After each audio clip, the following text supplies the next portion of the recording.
Alright, Sage Wanderer here. So in a video I did yesterday, I talked about how improper holster use cost a man his life in Portland at the Portland State University shooting when his weapon came out on the ground because of an inadequate holster, and he ended up getting shot by police while trying to retrieve his own weapon. So the discussion of holsters came up. I did a verbal discussion of holsters, and now I'd like to give you some visual aids and talk about some different holsters that I personally own, and the pluses and minuses and the features. Some people were unable to kind of really grasp what I was talking about because they haven't really been out shopping for holsters, and you know, many people on my channel realized, hey, I have an inadequate holster, I probably should get a better holster. So they were asking for a holster video. Here you go, here's your holster video with Sage Wanderer. So the first one I'd like to talk about is what I think is the ultimate holster. I think it's the ultimate design. If holster manufacturing had stopped at that point, I would have been okay with it. And I think it's the ultimate way to conceal a handgun. And it's called originally it was called the Bruce Nelson Summer Special. The one I'm about to show you is from Galco. It's called the Galco Royal Guard. This is an inside the waistband holster. So you can see here that you have these loops which snap on, and if you think these snaps are not safe to hold your gun on because snaps come loose, these are a special kind of snap that have to be snapped. They have to be snapped down from the top down like that. Or wait, from the bottom up? Yes, from the bottom up. That was hard to get on. From the bottom up. So you want to hook them under like that and go up, and that snaps them. They don't come out on their own that way. It's really, really hard to get them loose, and it's designed so they never come loose. And I've never had a snap fail, especially from Galco. Now, this may seem like a simple leather holster, but you can see this holster is designed for the Glock. Actually, this is a Galco Summer Special. It says the Summer 224, so this is a Summer Special. The Royal Guard actually has roughed out leather on the outside of the holster. So this is the original Summer Special by Galco. And what I do love about this holster is that you can tell it's made for the Glock. This is made for the Glock 17. It also fits my longer Glock, and for many years I carried a 19, and that's why you see this line here, because that's where the 19 barrel ends. The 17 comes even with the end of this, and my practical tactical long barrel sticks out about this far out the bottom. But this has a reinforced mouth here, metal mouth, so that the holster doesn't collapse on you when you take your gun out, and it makes for easy reholstering, one-handed reholstering. So this is the long Glock in the Galco holster, and you can see it sticks out a little bit from where the 19 was originally. But this goes inside your waistband, this hooks onto your belt, and your jacket or shirt goes over the top here, and this can make even a big gun like this concealable. But where the Summer Special really excels is in the snub nose 38. Here's a 38 version of the Summer Special. See, this one is, let's see, this is Milt Sparks. This is Milt Sparks' J-frame Summer Special. Milt Sparks makes great holsters. I don't know if he still does or not, but this is an original Milt Sparks holster. This fits any of your J-frame snub nose 38s.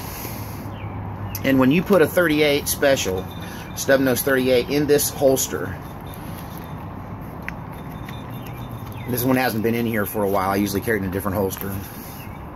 But when you put one of these inside your waistband and only this sticks out, this rides for me like right up underneath my hip, right next to above my hip bone, kind of under my fat roll. And it just disappears in a pocket. I mean, under a light shirt, Hawaiian shirt or something like that. It's an amazing choice. And if holsters had never gone beyond the Summer Special, I would have been totally happy. But now we have high-tech holsters which have serve some great purposes. But if you like leather, you can't go wrong with this inside the waistband holster. Now, having said that, when I got my little Glock, I decided to go Kydex. Everyone talks about Kydex, and I had some Kydex, external belt holsters. but I'd never owned one inside the waistband. I was always concerned that the plastic would bother me, and people said, oh no, it's fine, you'll get used to it. Well, honestly, I never have. So, although I own this inside the waistband holster, there's the same kind of loops instead of the hook. The hooks that coming on these nowadays look like what came on this magazine pouch. And see how there's this hook that goes over your belt, and then this little hook here hooks underneath the edge of your belt. So this is a hook clip, and I do have that for my magazine, double magazine pouch that went with this. But I wanted the matching Kydex. I think it looks kind of cool. The coyote on coyote, or the green on green there. I think it's coyote. But I do not like how this is touching my skin all the time. It doesn't have the feel of leather. It doesn't have the it's just not as organic. It's not human. It doesn't warm up to me. And once again, with my little bit of fat roll around the middle there, when I clear this holster and I want to try to reholster the holster, one thing I don't like about this is it's not really designed to go straight in. If you look, it'll hang up. It's designed for you to come in at an angle, which means you got to point this gun at your own body. So this is your body right here, and you're going to holster that gun. It's got to kind of come in here like this and then line up to go in. Another thing I don't like about these holsters, and you can see that it's positive hold, besides sweeping yourself when you come in, because if you come in straight, you're going to do that every time. So you're going to have to angle that gun towards your body to get it in. But the other thing I don't like is when this positive movement happens, it never fails. Some portion of my hide gets into that connection. You can see that connection right there is so tight that your skin can pinch in there. So as much as this looks amazing, and I do love the sound, and it ain't going any place, it is not coming out of there. No matter what you do, that sucker's not going anywhere. I do like the security of this. I think I would be more likely to maybe add this to my battle belt when I know that I've got clothes between me and the side of this thing here, you know, underclothes, that kind of thing, you know, in a full battle rig. Man, I do not know what they're doing over there, but it sounds like they're tearing something up, but I'm not going to let it stop my video.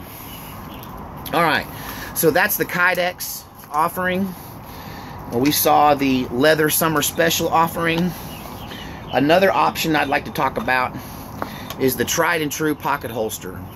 Now, one of the most common ways for carrying a small revolver or a small auto is just to drop it in a pocket, in a big deep bellows pocket, like in cargo shorts. And in the summertime, that is my preferred method. I do like the stealthiness of having a gun in your pocket. The problem is, if you just drop a gun in your pocket, it's going to get change in the action. If you're not careful, there's going to be lint and junk get in it, and it won't stand up straight in your pocket, so you'll be fishing around to try to get the handle. It might even turn and point up at your face, and you'd be grabbing it out of your pocket by the handle. So to prevent that, you have this little guy here. It's called a pocket holster, and it doesn't seem like much. It's just foam, little light foam and nylon, but it has a kind of a fake felt texture to it. And then this little grippy line right here it's kind of a plastic. I don't know, it's almost like a fake leather, but that grips the inside of your pocket. And let me explain how that works. So that's just a pouch for the gun to go in. The pocket is the holster. It goes inside your pocket. This holds the gun upright, keeps it from flipping over. And when you go to get the gun, this little grippy panel stays hooked inside your pants. So it stays in the pocket, and the gun comes out without the holster. So the gun doesn't come out with the holster on it, because then what are you going to do? You know, shoot through the holster, I guess. You can't get your finger in it. But you get the combat grip inside the pocket, the gun comes out, the holster stays in the pocket 99% of the time. Sometimes it doesn't. But then just fling it off. And then that leads me to the big combat holster. Now this is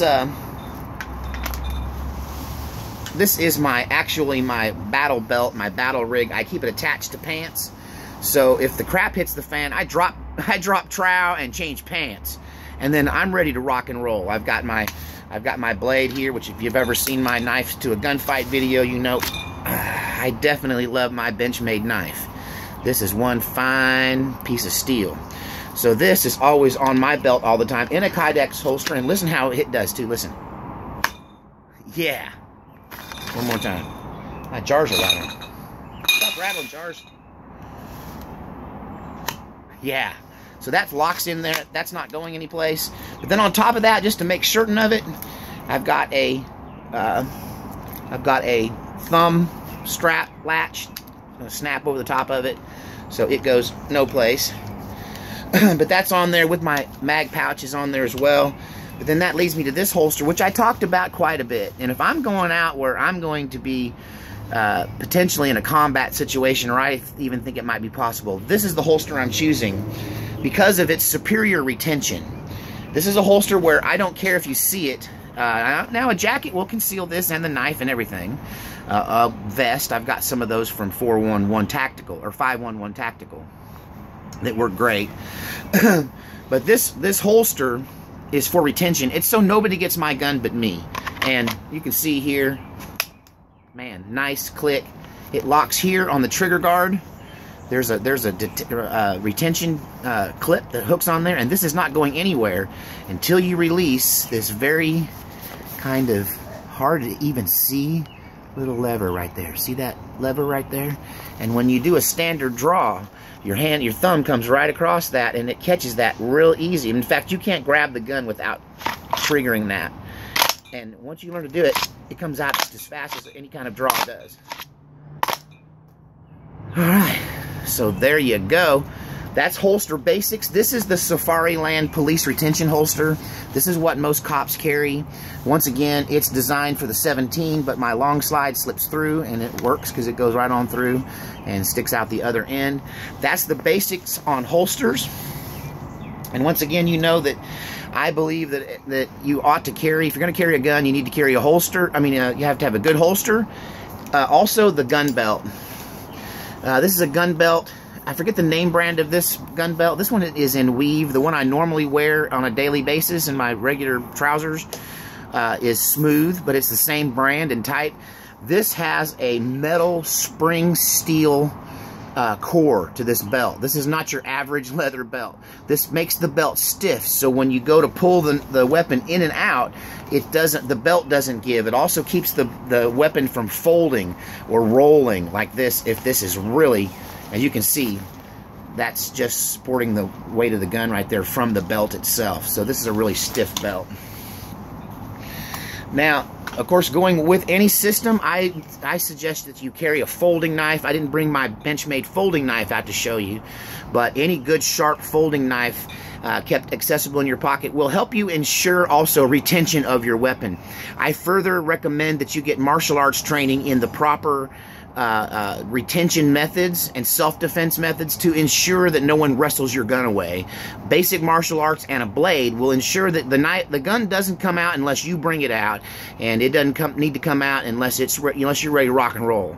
So you should have some martial arts training and a blade to ensure that the gun doesn't come out. And then the other part of a system, you got your holster, your belt, your blade, and your flashlight.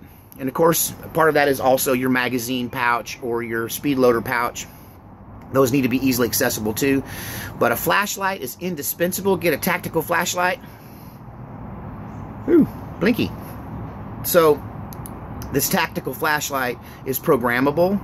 So you can program it to do strobe lights or different things. Clips in your pocket just like a knife. I carry this opposite my knife, so it's in my left side, my knife's in my right side, so I can draw this with my weapon and give you one of these, okay? Also, weapons mounted lights are great, but then you got to buy a special holster that works with the mounted light. I have the mounted light that I put on the gun at night when it goes on my nightstand. So when the gun goes on my nightstand, it gets a mounted light. When I'm out and about, this is the light that I carry on my person. And honestly, when I'm carrying in gun-free zones, I carry this because I'm telling you, even in broad daylight, that flashlight right there is blinding. It will disorient you in broad daylight. And at night, it's devastating. Like, you won't be able to see for 20 minutes. You get hit with this, and it hurts. It physically hurts. It's like getting hit right between the eyes with a right cross. And so I'm a firm believer in flashlights.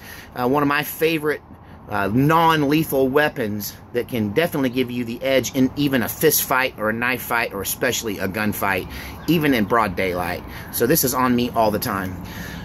That's the basics of holsters. That's the basics of a self-defense system. I would also add pepper spray either to your belt, your purse, or your car. because it would really suck to shoot somebody if you could have just pepper sprayed them and boxed their ears. So anyway, you guys stay safe. That's the basics of holsters. Don't end up like this guy. When he needed his gun, it was on the ground, and when he went to retrieve it, a cop made him pay for that movement and put him in the ground. So be safe, be careful, and make sure you got a good holster. God save our republic.